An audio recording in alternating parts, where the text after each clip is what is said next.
They said I should be grateful to have someone looking after me, as if care were a favor, not a promise.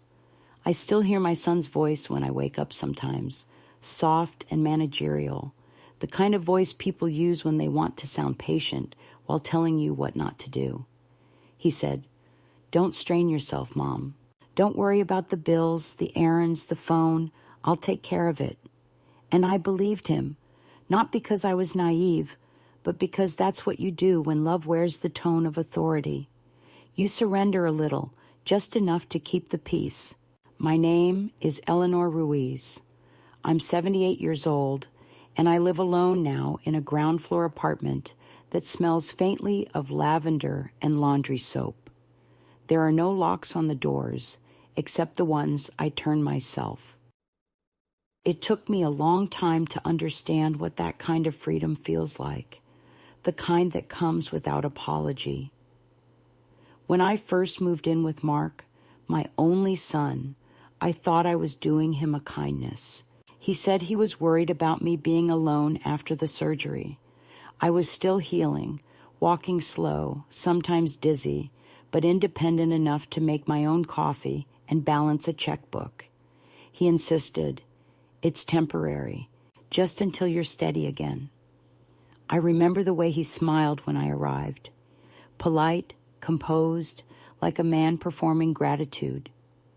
His house was neat to the point of discomfort. Everything symmetrical, every object where it belonged. He carried my bags upstairs, then paused at the threshold of the guest room. "You'll be safest down here, Mom," he said, pointing to the lower level. No stairs, no risk. It wasn't a basement, not really, more like a finished storage floor, but it felt separate, quieter than I liked. Still, I told myself it was fine. I'd been a nurse for 40 years. I knew the language of safety better than anyone. I just didn't realize how often people use it to mean control. The first week was easy enough. Meals appeared like clockwork. He ordered groceries, set reminders on his phone, told me not to fuss with the stove. He installed handrails near the bathroom, moved my phone charger to a single outlet near the armchair, said he didn't want cords cluttering the floor. Every gesture had the gloss of care. And yet, something inside me kept tightening, the way your throat does before tears you refuse to shed. I'd always been the one who took care, of patience, of my husband before he passed, of Mark when he was small and afraid of thunderstorms. Now I was being managed, scheduled, tidied into a routine that belonged more to him than to me. The neighbors came by once, a young couple who brought muffins. I remember Mark opening the door just enough for polite greetings, introducing me as Mom, staying for recovery. I smiled, of course, and said the muffins looked lovely. They never came again. Later, I learned he told them I preferred not to be disturbed while resting. He was always careful with words. Never lies, just omissions polished smooth enough to pass for truth. At night, I could hear the hum of the house above me. Footsteps, the low music from his office, sometimes laughter over the phone. It was the sound of another life, one I had apparently aged out of. He'd come downstairs every evening around 7, ask if I'd eaten, remind me to take my medication. He'd say, "You need to trust me, Mom. It's for your own good." And I would nod, because contradiction had become too exhausting. He didn't shout, didn't strike, didn't even look cruel. That was the hardest part. He believed himself good. Good sons keep their mothers safe, and safe, in his world, meant silent, obedient, invisible. There was a day when I asked to call an old friend from church. He frowned slightly, as if I'd mentioned something outdated. "Your phone plan's complicated," he said. "I'll handle your calls. Who do you even need to talk to?" I almost laughed because the question was so pure in its blindness. Who do I need to talk to? To remember I exist, perhaps. To feel the world brushing back against my skin. Instead, I said nothing. The next morning, my phone was gone from the side table, Later, he told me he'd moved it upstairs for safekeeping. I began talking to the radio instead, to the soft murmur of weather reports and static. It was company of a sort. I'd comment on the forecast, argue with advertisements, whisper small jokes to no one. That's how loneliness rearranges you. It turns your voice inward until you use it like a candle, just to see yourself again. Some afternoons, I would sit near the small window, watching the sliver of yard visible through the glass. I could see the mail truck stop at the corner, the carrier walking briskly with his blue satchel. I wondered if he knew my name, if he even realized someone was here. Once, I tried to wave, but the angle was wrong. I caught only my own reflection, an older woman with tired eyes and neatly brushed hair waving to herself in the daylight. It made me smile and ache all at once. Mark often spoke about how lucky I was. Lucky to have help, lucky to have security, lucky not to have to worry. It's funny how luck can start to sound like a verdict. I was grateful, yes, but gratitude can become a kind of leash if you're not careful. You start measuring your breaths, afraid that one complaint will undo the whole arrangement. There's a phrase nurses use, stable condition. It means not improving, not declining, just surviving at a plateau where nothing grows. That's what my life became, medically stable, emotionally flatlined. Every kindness was wrapped in instruction, every conversation laced with correction. Don't stand too long. Don't open that window. Don't rearrange the shelf. Each word trimmed a little piece of me away until all that was left was a quiet woman who said thank you out of reflex. Sometimes, late at night, I'd imagine the sound of my own footsteps echoing upstairs, free and confident, like the woman I used to be. I'd think about my old garden, the smell of basil on my fingers, the way sunlight felt on my face when no one was timing my movements. I'd remember how my late husband, Samuel, used to say, "Care is love in action, Ellie, not love in control." He'd known something I had forgotten, that love has to breathe to stay alive. I can't pinpoint the exact moment when I realized something was deeply wrong. It wasn't dramatic. It was quiet, like noticing a picture frame slightly tilted and realizing it's been that way for months. I was sitting with my tea, listening to the creak of the floorboards above me, when I felt a thought arrive, heavy, undeniable. I'm disappearing. Not dying, not ill, just vanishing into someone else's version of care. So, when people ask now how I ended up here, alone but at peace, I tell them this. Control doesn't always look like cruelty. Sometimes it wears the face of concern, the smile of a son who says, "I'll take care of you," and means it so completely he forgets you were ever capable of taking care of yourself. I don't hate him. That's the strange part. Hatred requires energy, and what I lost in that house was energy itself, drained not by fear, but by the slow erosion of choice. Now, when I lock my door at night, the sound feels different. It's mine. I still make tea, still talk softly to the radio, but the words have changed. I don't ask permission anymore to exist in my own rhythm. People think rescue always comes with sirens or shouting, but sometimes it comes in silence, the quiet decision to say no more, to step out of the room you were told was safe, and discover the world still waiting outside. I'm still learning what freedom feels like. It doesn't come all at once. It arrives like light creeping under a door, gentle, hesitant, and utterly unstoppable. It began with something small, the kind of thing that seems harmless until it becomes a pattern you can't ignore.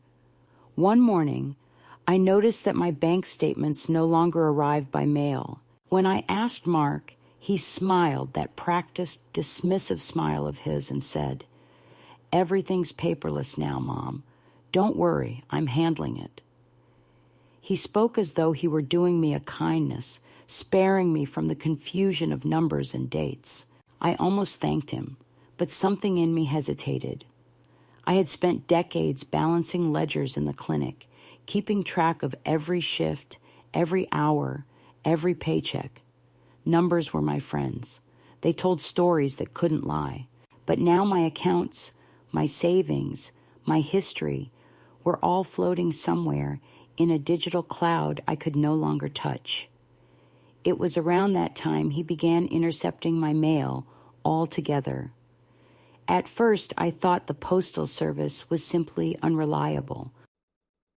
Then I saw the neat pile of unopened envelopes stacked on his office desk when he forgot to close the door one afternoon. My name, written in careful cursive, sealed and ignored. When I asked him about it later, he said, "Oh, I've just been sorting things for you. Some of those are spam. You don't want to be scammed, do you?" The word stung more than I expected. Spam, scam. As if I were a helpless old woman waiting to be tricked by the world. I wanted to remind him that I'd lived through recessions, layoffs, pandemics, the kind of chaos he only read about. But I didn't. I just nodded, because I had learned by then that every argument ended with the same quiet verdict. "I know better, Mom." He began setting passwords on everything, the television, the Wi-Fi, even the thermostat. When I asked why the house was so cold, he said, "It's part of an energy plan. You wouldn't understand. It's complicated."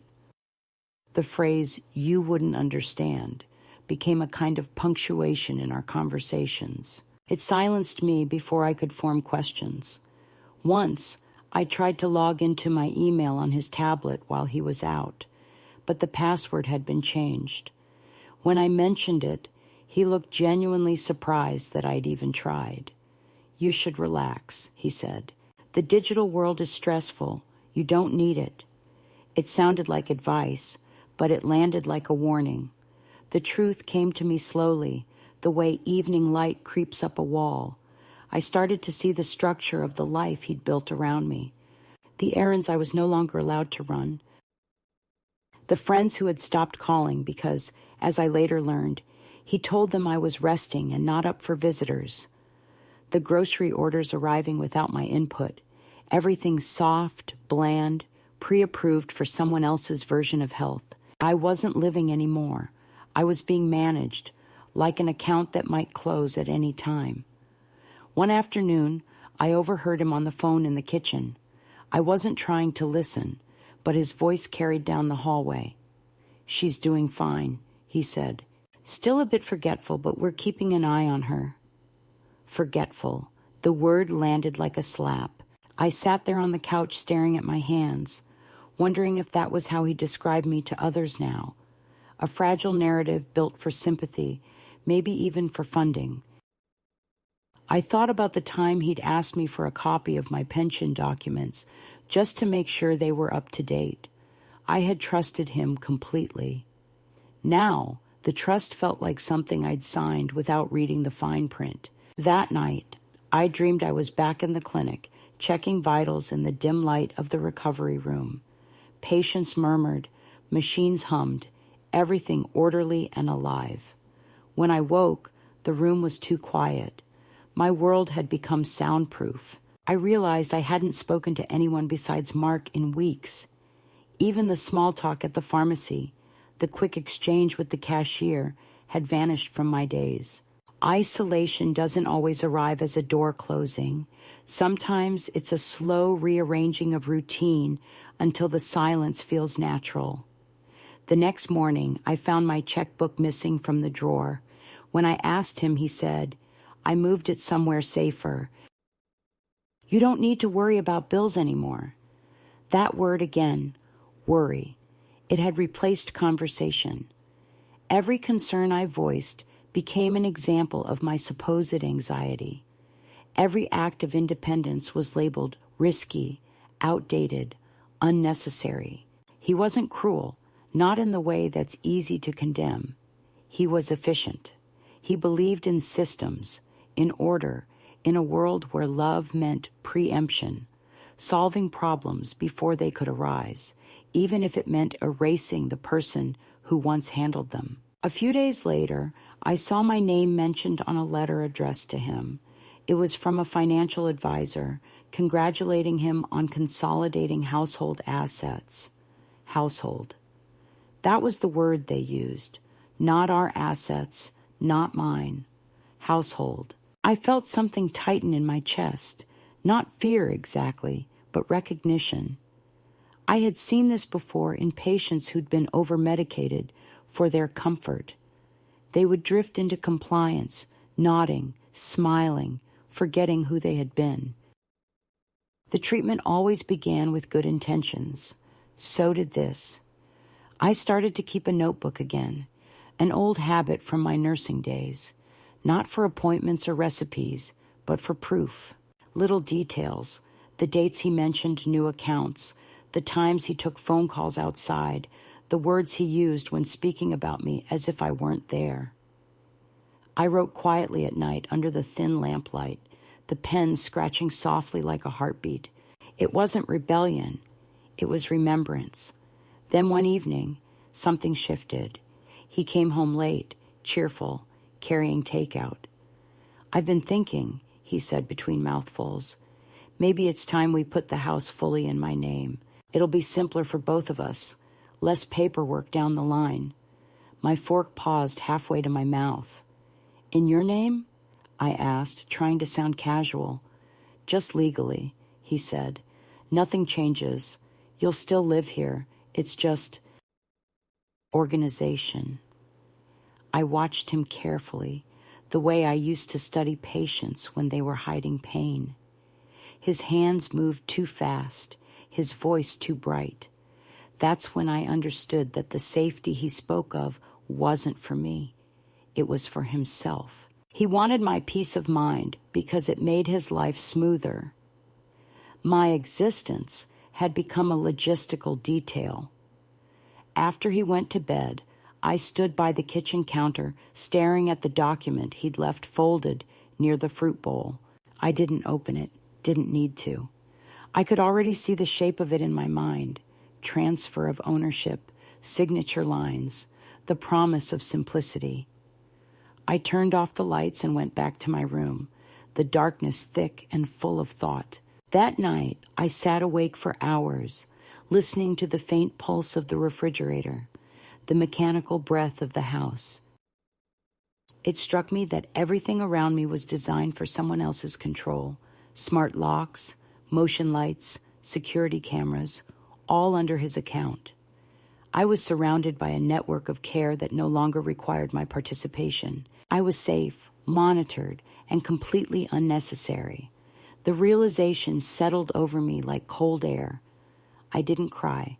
Instead, I felt a strange calm, the same quiet clarity that used to come right before a difficult procedure at work. You steady your hands, you slow your breathing, you accept that what must be done will change everything. I didn't yet know what I would do, only that I had crossed an invisible line. I could no longer pretend that his protection was love. It was possession, disguised as devotion. And I, for all my compliance, had just become aware enough to be dangerous. The next morning, I smiled when he handed me my tea, thanked him for his kindness, and waited until he left for work. Then I opened my notebook and wrote one sentence across the page, large and steady. He wants my life to be smaller than it is. It was the first truth I'd written in months, and the moment the pen left the paper, I knew there would be no going back. It's strange how silence can become a routine.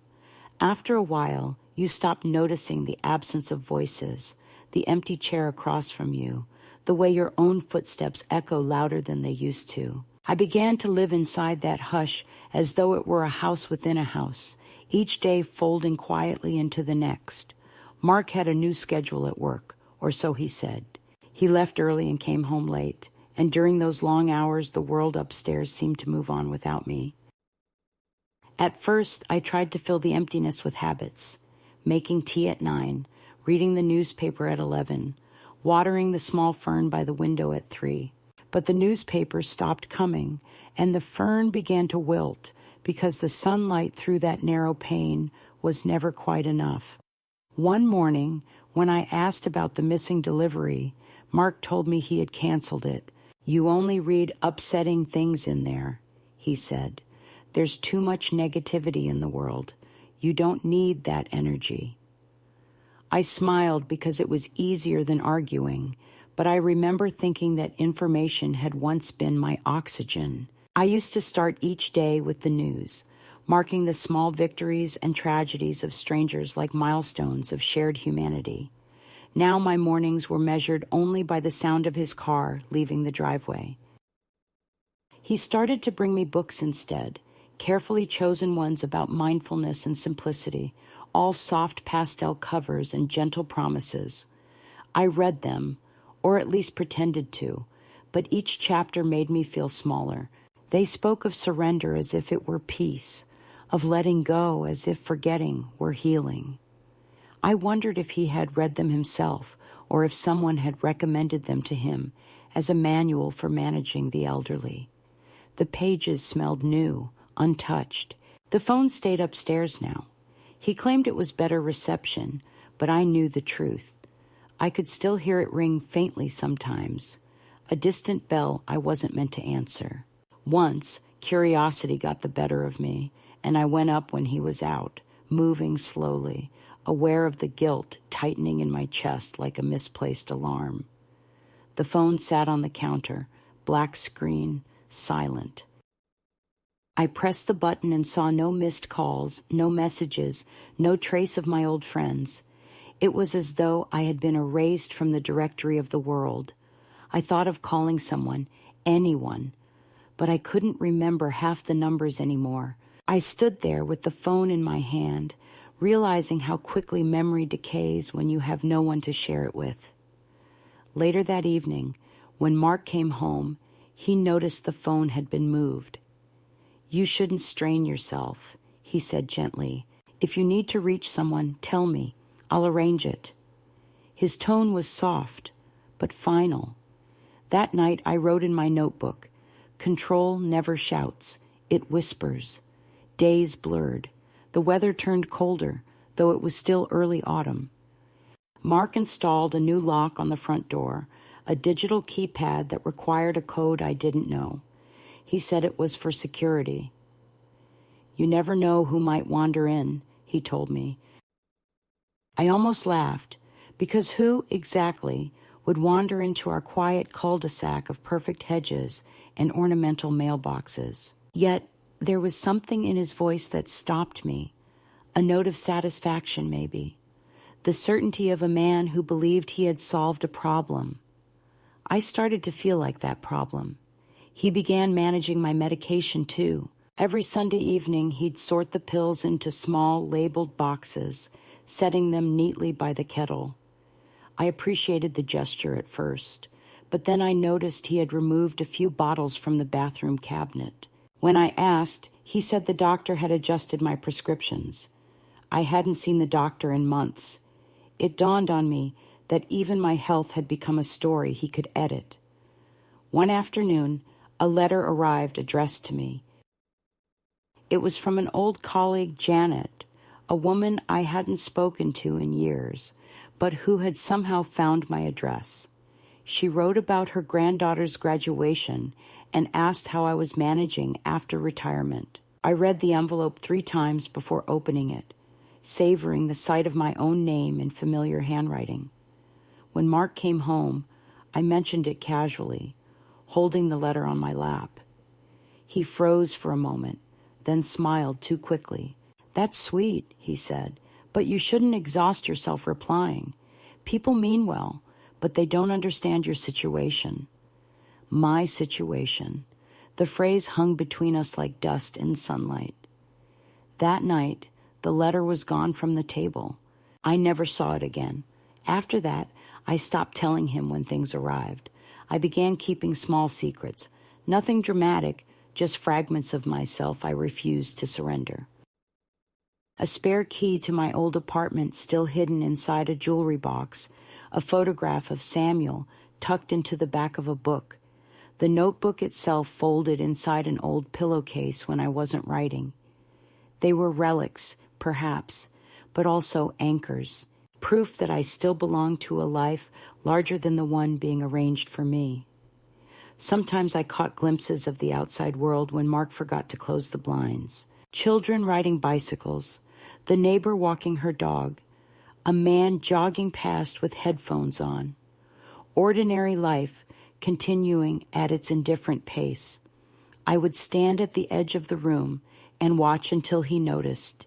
"Don't stay by the window too long," he'd say. "You'll catch a chill." I'd step back obediently, but the image of those moving figures stayed with me long after. They reminded me that time hadn't stopped, even if my own clock had been reset. The deeper change, though, was inside me. I found myself questioning everything, my own judgment, my memory, my worth. There were moments when I wondered if he was right, if I was truly as fragile as he implied. That's the danger of subtle control. It doesn't need to break you. It only needs to make you doubt the shape of your freedom. I would forget simple things, not because of age, but because nothing in my life required remembering. The days were identical, interchangeable, like stacked dishes in a sterile kitchen. One night, unable to sleep, I went to the small window and looked out.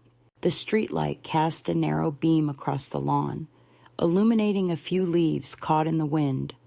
I whispered to myself, not words exactly, just sounds, to prove I still had a voice. The whisper turned into a sentence, quiet but sure. "This isn't love." It felt both terrifying and liberating to say it aloud. Love does not shrink the world to fit one person's convenience.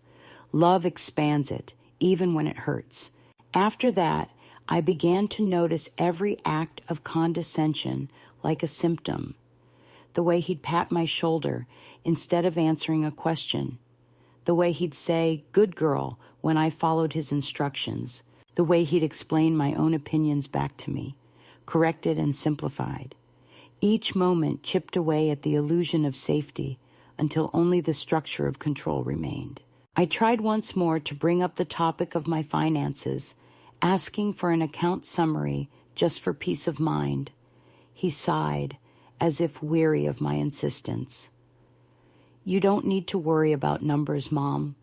I'm taking care of everything. You should focus on rest, on your well-being." There was that word again, well-being, the prettiest disguise for captivity. I smiled, thanked him, and excused myself. Then I went to my room and wrote. He speaks like a warden dressed as a nurse. It wasn't all darkness. Some mornings I found comfort in small rituals, the smell of toast, the hum of the kettle, the way sunlight briefly touched the wall before fading. These fragments of normal life became sacred. They reminded me that not everything could be managed. You can't schedule light after all.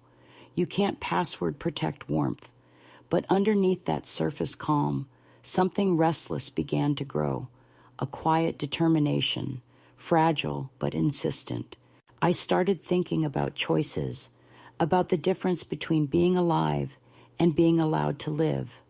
For the first time in months, I imagined a future not curated by someone else. I didn't know how or when, but I knew there would come a moment when I would have to act, to reclaim something as small and enormous as my own name. When Mark left for work the next morning, I stood at the window watching his car disappear. The street looked peaceful, ordinary. I pressed my palm to the glass, feeling its cool surface, and thought of the world beyond it, not distant, just waiting. I wasn't ready yet, but readiness, I realized, was overrated. Change doesn't wait for permission. It starts quietly, with a thought that refuses to die. Mine had already begun. It was a Tuesday when the change began, though nothing remarkable happened that day. I remember the smell of rain coming through the half-open window, and the low, steady hum of the refrigerator filling the quiet. I was sitting with my notebook on my lap, turning the pen between my fingers, when I realized that I had filled almost every page. My own handwriting looked foreign, narrow, slanted, impatient, like someone else had been trying to speak through me. I read the sentences aloud, each one a small confession. Somewhere between the notes about canceled bills and clipped conversations, I had written a line I didn't remember forming. He cannot erase me if I keep writing. It startled me, because it sounded less like despair and more like instruction. That same week, Mark forgot to reset the television after updating his system. When I pressed the remote, the screen flickered alive to a local channel playing a morning talk show. I hadn't heard live voices in so long that the chatter felt like sunlight. I sat closer to the screen, drinking in every word, the laughter, the imperfection, the human noise of it all. It reminded me that the world still existed, unscripted and unmonitored. I began turning the television on each morning for a few minutes before he returned. I kept the volume low, just enough to feel the vibration in the air. It wasn't rebellion in the dramatic sense. It was simply proof that I still knew how to choose. Around that time, I found my old nursing badge inside a box of winter scarves. The photo was faded, the laminate cracked at the edges, but seeing my name printed in bold letters, Eleanor Ruiz, RN, was like finding a pulse. That small rectangle of plastic carried more truth than any of Mark's reassurances. I pinned it inside the lining of my cardigan, close to my chest, invisible to him, but constant to me.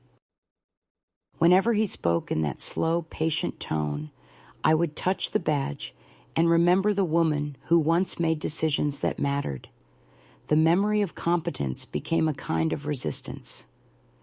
The following weekend, he left for a conference out of town. He told me his colleague would check on me, just in case, but no one came. For the first time in months, the house belonged entirely to silence, real silence, not the monitored kind. I walked through each room slowly, reacquainting myself with ordinary things. The weight of the curtains, the smell of lemon cleaner, the creak of the hallway floorboards. It was astonishing how quickly familiarity returned once I allowed myself to see again. I brewed coffee the way I used to, not in the measured spoonfuls he preferred, but freely, letting the scent fill the kitchen. When I opened the back door for air, I half expected alarms to go off. Nothing happened. The air was damp and sweet, carrying the scent of lilac from the neighbor's yard. I stood there for a long time, breathing like someone who had been underwater. That afternoon, I found an old canvas tote hanging behind the pantry door. Inside were reusable shopping bags, a faded umbrella, and a small notebook with the logo of the local library. I traced the letters with my finger, surprised that the library still existed in my memory. I used to spend hours there after shifts, reading poetry or flipping through travel magazines. The thought of that quiet building filled me with a longing so sharp it almost hurt. I realized then that longing was a form of proof. You only miss what is truly yours. When Mark called that evening, I answered on the first ring. His voice was cheerful, distant, surrounded by the noise of a restaurant. "Everything all right, Mom?" he asked. "Perfect," I said, and meant it in a way he would never understand. After the call, I went to my room and began packing a small bag, not to run away, not yet, but to remember that I could. I folded a sweater, a book, my nursing badge, and the notebook. Then I unpacked them again, laughing quietly at myself. The act alone was enough. Possibility had returned to the room. The next morning, I walked outside for the first time in weeks. I told myself it was just to check the mailbox, a harmless errand. The air was cool, the pavement damp, A few houses down, the mail carrier was talking to a neighbor. He waved when he saw me, and without thinking, I waved back. The motion felt enormous, almost ceremonial. I wanted to speak, to ask his name, but the words caught in my throat. Still, that small exchange, a wave, a glance, was more connection than I'd had in months.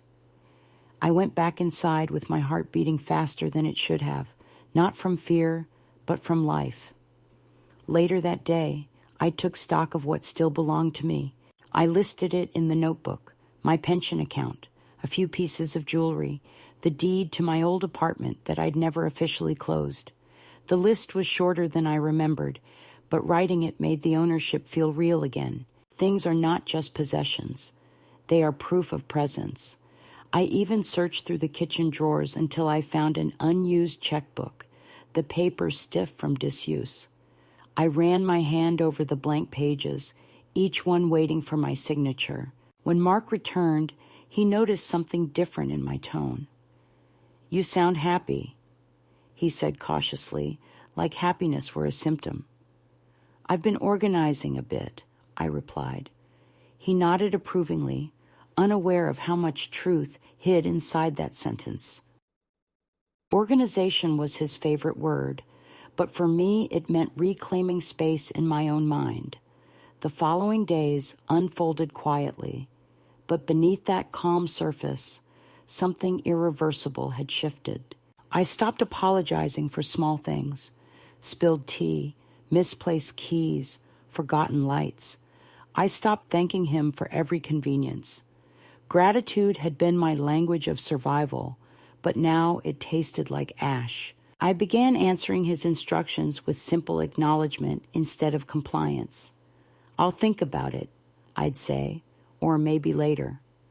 The first time I used those words, he blinked in surprise, unsure whether to correct me or let it go.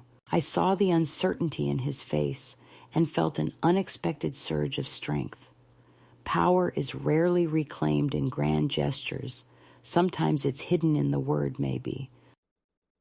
I also started keeping small tokens of independence. The spare house key hidden in my coat pocket, a few dollars in cash tucked inside an envelope, a bus schedule I printed from his computer when he wasn't home. Each item was insignificant on its own, but together they formed a map, a quiet reminder that I still had options.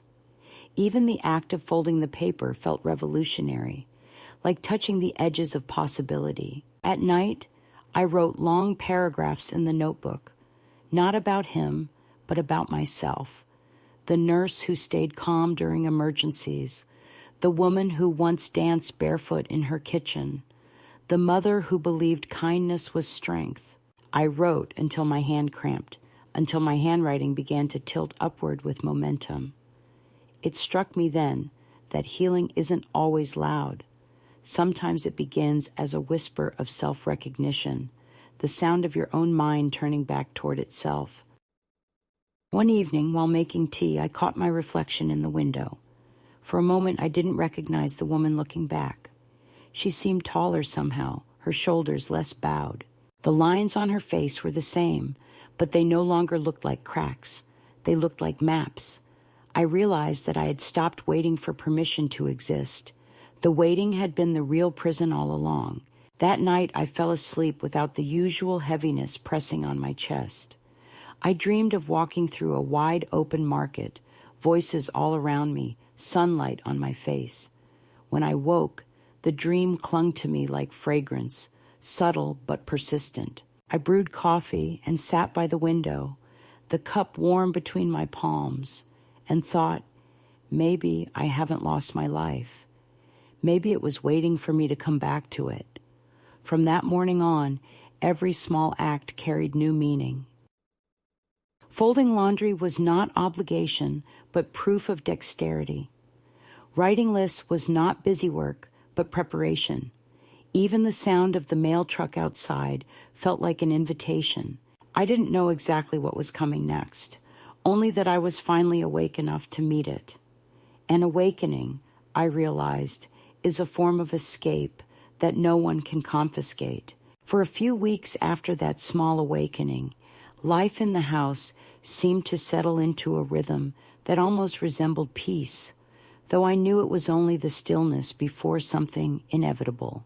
People imagine conflict as shouting, plates breaking, slammed doors, but I've learned that real conflict can wear a calm face and speak in measured tones. It begins as a difference in temperature between two people, one cooling, the other warming, until the air itself grows heavy. Mark sensed that something in me had changed even before he could name it. He would watch me longer when I moved through the kitchen, ask questions that sounded like care but were really assessments, and I would answer with politeness, so even that it made him uneasy. I had stopped giving him the friction he was used to. My compliance had become too quiet, too deliberate, like a door slightly ajar that no longer needed his key. One morning, as I poured my coffee, he said that I seemed more energetic lately and asked if I was taking new vitamins. I told him I was reading again. He looked pleased, until I added that I'd found my old medical journals and that they reminded me how the body adapts when it's denied movement. He laughed, but it wasn't an easy sound. The space between us shifted then, not dramatically, but perceptibly. He began hovering more, offering to run errands I hadn't mentioned, reminding me to rest even when I was sitting still. It was the language of concern, but each phrase carried a question mark. How much does she know? What is she planning? How long before I lose her trust? He didn't understand that the trust had already gone, not with anger, but the way a tide recedes without announcement. I spent those days reclaiming small pieces of myself that had been filed away. I found a recipe box with my handwriting on yellowed cards, little notes from decades past, Samuel's favorite stew, a lemon cake for birthdays, a soup my patients used to ask for when they were too sick to eat. Reading those cards was like opening a window to another life. I cooked one afternoon, the smell filling the house, and when Mark came home, he looked at the table as though I had broken some rule. "You shouldn't be on your feet this long," he said. I smiled and placed a bowl in front of him anyway. We ate mostly in silence. The food was good, but I could tell it tasted of defiance to him. I realized then how easily nourishment can turn into resistance, how an ordinary act can become a declaration when it is done without permission. After dinner, I washed the dishes slowly, feeling the warm water on my hands. The sound of running water seemed to fill all the corners of the house where conversation could not reach. I thought about the years I had spent teaching young nurses how to read vital signs, how to listen for the smallest irregularity in a heartbeat. Life, I told them, is a series of quiet signals, and you must learn to hear them before the emergency. Now I was listening for those signals in my own life, the subtle pulse of a world narrowing and expanding at once. I began leaving small notes for myself, hidden in the books I read, reminders not of tasks, but of truths. You are still capable. Your thoughts belong to you. Silence is not consent. These messages became small anchors for the days when his words tried to rewrite me. It's strange how written language can protect a person. Each note felt like a brick in a wall that he could not see. One evening, I overheard him on a phone call again. His voice was lower than usual, cautious, rehearsed. He was discussing my insurance, something about a renewal, speaking as though I were already incapable of understanding. I stood in the hallway, not angry, not afraid, just deeply aware that the conversation had nothing to do with care and everything to do with control. When he hung up, I stepped into the kitchen and asked whether he had spoken to the insurance office. He smiled with the patience of someone addressing a child. "I'm just taking care of the details, Mom." The phrase had lost all meaning by then. I wanted to ask him if he knew how hard it was to love a person and mourn them at the same time, but I said nothing. I went to my room, closed the door, and began to plan. Not revenge, not escape, just reclamation.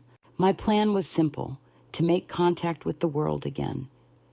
I started by writing letters. I didn't have addresses for most of the people I knew, so I wrote them as open letters to no one in particular, fragments of memory, gratitude, and apology.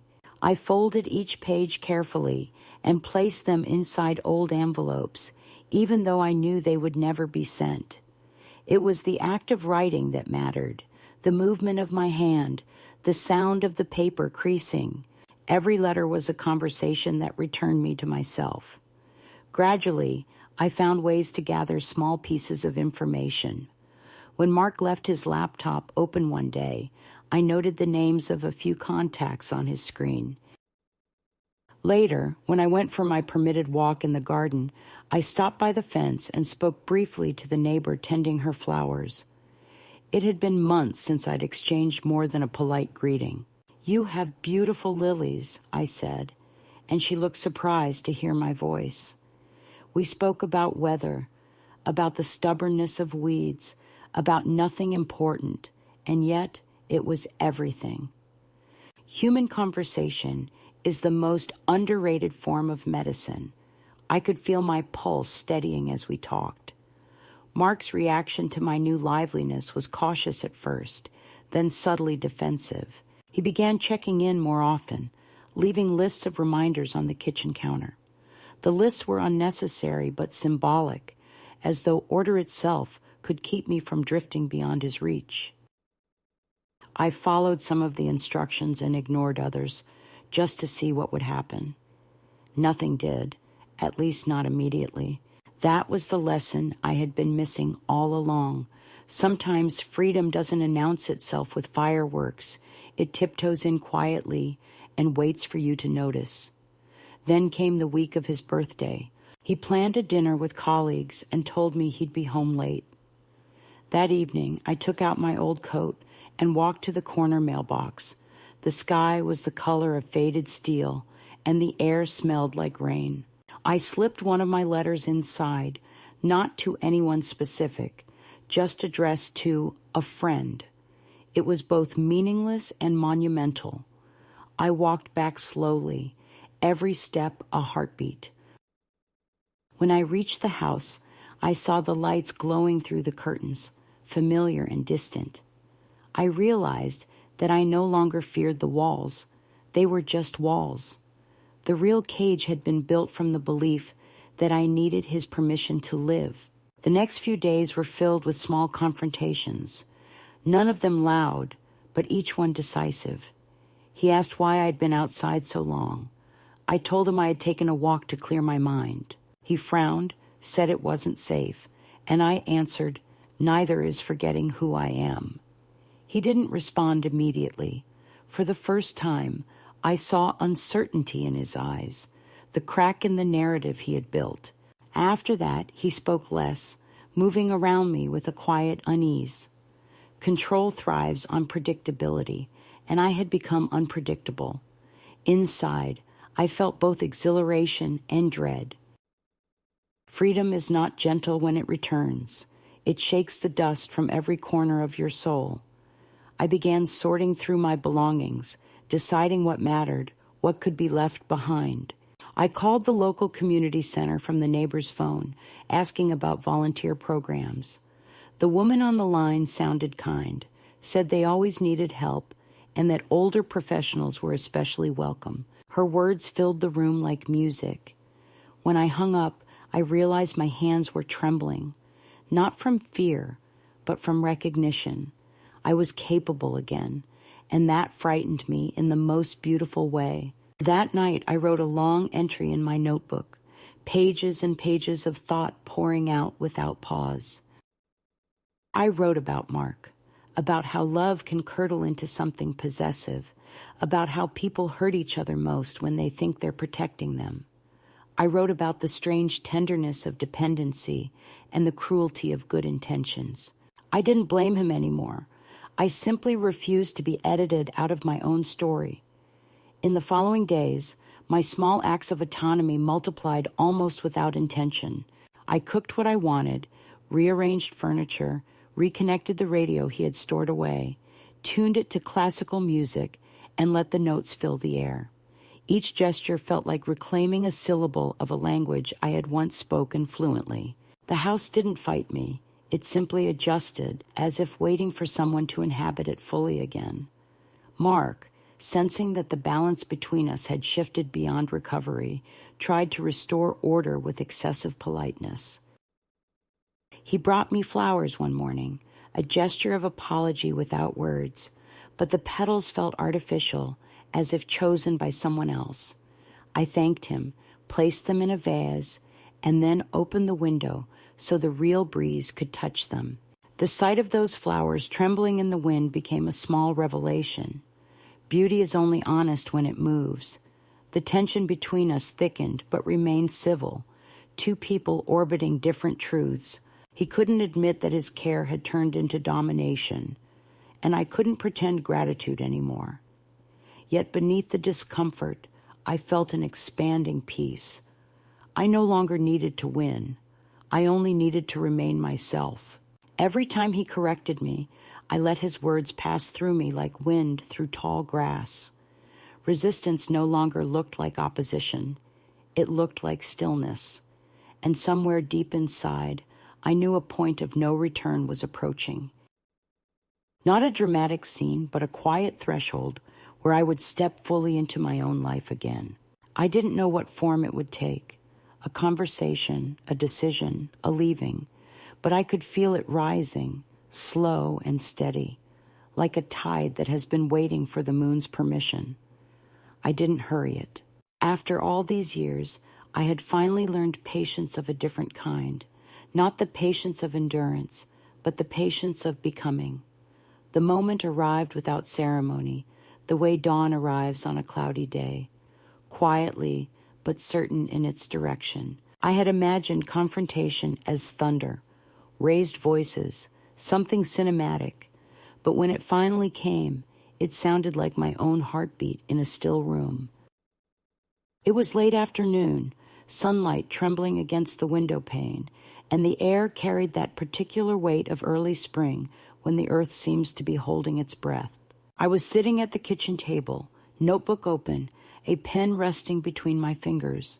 The radio played faintly, a classical piece I didn't recognize. I remember thinking how strange it was that endings and beginnings often share the same kind of silence. Mark came home earlier than usual, his steps brisk, his tone overly casual. He began talking before I could greet him, words tumbling in that anxious rhythm of someone trying to reassert control through speech. He said the insurance renewal had gone through, that he'd scheduled a new medical evaluation for me to ensure everything stays on track. His eyes flicked to the notebook, then to me. I closed it gently and said, "There's no need for another evaluation, Mark. I'm fine." He smiled, but his jaw tightened.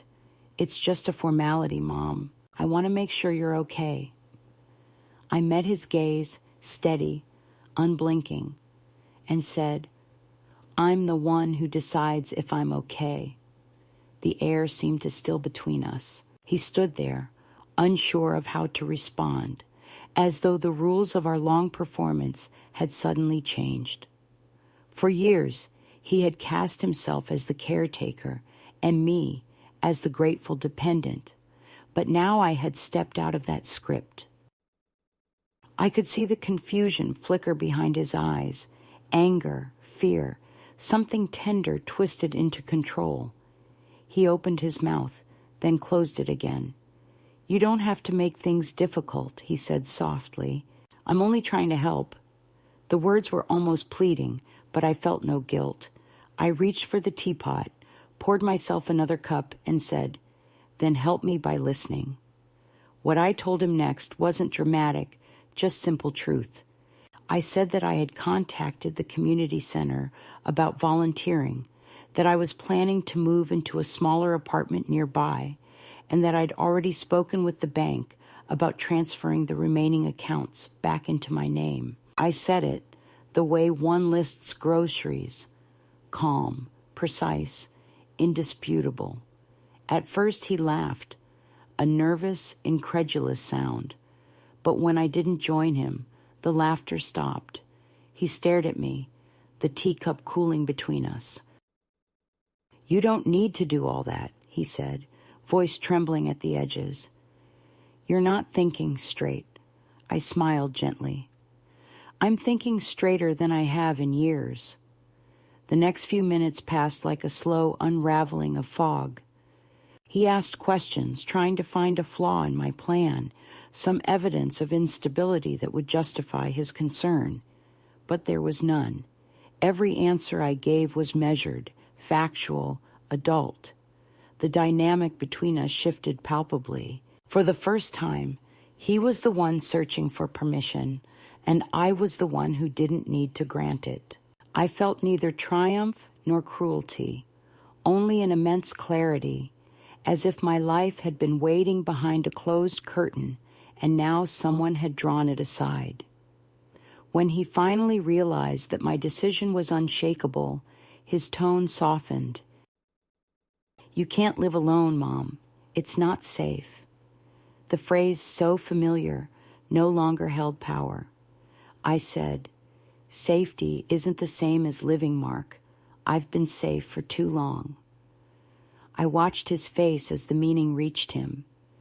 He looked suddenly young, uncertain, like the boy who used to wake me in the middle of the night after nightmares. For a moment, I wanted to reach out, to comfort him, but I knew that would only rewind the story. Instead, I placed my hand flat on the table and said quietly, "I love you, but love isn't obedience." That sentence ended the argument more effectively than any shouting could have. He didn't know what to do with it, because it left him no enemy to fight, no guilt to wield. He stood there for a long time, his expression shifting between disbelief and sorrow. Finally, he nodded once, muttered something about needing air, and stepped outside. The door clicked shut, and the house exhaled. I sat very still, the weight of peace descending like a soft blanket. Later that evening, I packed a suitcase, not hurriedly, not out of fear, but methodically, the way one prepares for a long-anticipated journey.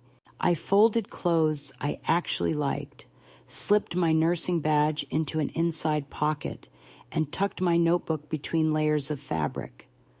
I called the community housing office, confirmed the move-in date, and felt the certainty settle deeper inside me. Every practical detail felt sacred. I realized that freedom is not abstract, it's logistical. Its forms filled out correctly, phone calls made, a key turned in your own hand.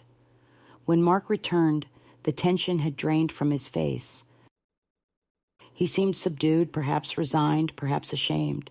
He asked if I was sure. I said yes, gently but firmly. He nodded again, slower this time, and I saw in his eyes that he finally understood what I had been trying to teach him all along. That caring for someone does not mean owning their decisions, and that protecting a person from life is another way of burying them before their time. He didn't apologize, but I didn't need him to. Sometimes understanding is apology enough. That night, I slept for the first time in months without dreams. The house was utterly silent, but it was a different kind of silence, open, breathable. I woke before dawn, made coffee, and stood by the window, watching the faint light spread across the street. The mail carrier passed by, his figure small against the gray morning. He didn't look up, but I smiled anyway, grateful for the simple continuity of other people's lives. When the movers came later that week, Mark helped carry the boxes to the car. He moved slowly, careful with each one, and I thanked him for that. At the threshold, we paused. He looked at me, perhaps expecting a final speech or a tearful farewell. But I had no speeches left. I simply said, "Take care of yourself," and he whispered the same back. The symmetry felt right. Driving away, I didn't feel triumphant or bitter. What I felt was something purer, an internal alignment, as though my heart had caught up with my body after a long separation. The new apartment was small, but filled with light. When I turned the key in the lock that first evening, I listened to the sound it made, a simple click, and knew that I had arrived at the exact center of my own life. I unpacked slowly, placing the notebook on the table, the nursing badge on the windowsill, the small fern I'd rescued from the old house near the window where it could finally drink sunlight. Then I brewed tea, opened the window wide, and let the air move through. There was no applause, no dramatic swell of music, only the steady hum of the city and the quiet satisfaction of existing on my own terms. It occurred to me then that recovery is not a single act, but a series of choices repeated until they become natural. Choosing to speak, choosing to stay calm, choosing to begin again. I looked around at the unfamiliar room, the walls still bare, the boxes half open, and I felt an immense tenderness for the woman who had finally stopped waiting to be saved. Freedom, I realized, isn't given, it's remembered, and that remembrance is the most beautiful sound in the world. The days have found their rhythm again, slow but deliberate, each one shaped by the small rituals that make a life whole. Morning begins with the sound of sparrows in the courtyard, a kind of quiet gossip that makes me smile before I even open my eyes. I rise without hurry, make coffee in the old enamel pot I brought with me, and watch the light move gently across the floor. The new apartment is modest, just 2 rooms and a balcony overlooking the street, but it feels larger than any house I've ever lived in because every inch of it belongs to me. Ownership is not about property, it's about presence. When I walk from one room to another, I do not ask permission of the air. The community center has become my anchor. Twice a week I volunteer there, answering calls from older people who need company or information about local programs. Most of the time, they just want someone to listen. They talk about children who rarely visit, neighbors who have moved away, the disorienting quiet of retirement. Their stories are echoes of mine, but I don't tell them that. I let them speak until their voices grow steadier. Listening has a way of returning people to themselves. Sometimes after hanging up, I sit for a while and write a few lines in my notebook about what I heard. Not the details, but the tone, the small tremor of hope that appears when someone feels heard for the first time in weeks. It reminds me that healing often begins on the other end of a phone line. Mark calls occasionally. The first time his voice was careful, as though testing the air between us. We spoke of practical things, mail forwarding, a misplaced document, but underneath his words, I sensed something softer, like the faint scent of rain before it falls. He said he hoped I was comfortable, and I said I was. Then there was silence, not hostile, just full. Finally, he said, I didn't mean to make you unhappy. I told him, I know. There was nothing else to add. Forgiveness, I've learned, is not an act, but a state you reach when anger no longer serves a purpose. I don't need to forget what happened, and I don't need him to confess it. Understanding is its own kind of truce. In the evenings, I take walks around the neighborhood. The streets here are lined with jacaranda trees, their blossoms scattering like violet confetti over the pavement. Children play soccer in the park, their laughter bright and uncontained. I sometimes sit on a bench and watch the sky fade from gold to blue, feeling the world expand around me. It's strange to think how small my life once became, and how easily it could have stayed that way, if not for a single decision to say no. People imagine freedom as a grand escape, but more often it's an accumulation of small refusals. The refusal to stay silent, the refusal to accept kindness that costs your dignity, the refusal to surrender your name to someone else's definition. The fern I rescued from the old house is thriving now. It sits by the balcony, its leaves stretching toward the light as if it had been waiting for this place all along. I tend to it every morning, trimming what is dry, watering what still thirsts. Sometimes I talk to it, not out of loneliness, but gratitude. It's a reminder that life, once given space, knows exactly how to continue. There are moments when memory visits me unexpectedly. A phrase, a song, the smell of lemon cleaner, all small ghosts that pass through and leave tenderness in their wake. I no longer resist them. The past is not a chain. It's a landscape I can walk through without losing my way. I think often about the version of myself who believed that safety was the same as love, and I want to reach back through time and tell her gently that love is never about shrinking to fit someone else's comfort. Love should make more of you, not less. Sometimes, when I finish my volunteer shift, I write letters again, not to anyone specific, but to women I imagine are out there, waiting for permission they don't need.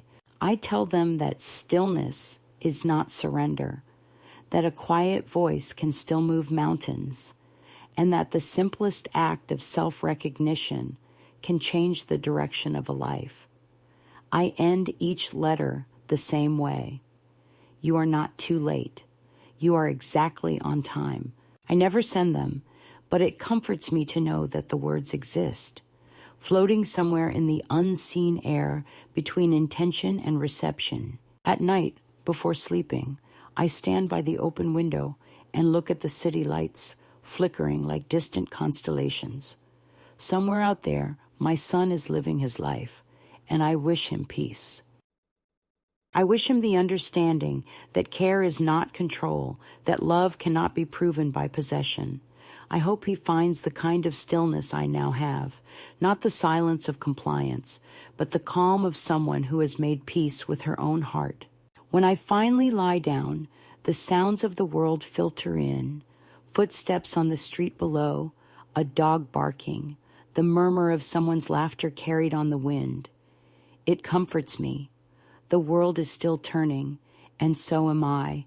I close my eyes, feeling the soft weight of the blanket, the rhythm of my breathing, the subtle awareness that I am exactly where I am meant to be. There is no need to wait for a new beginning.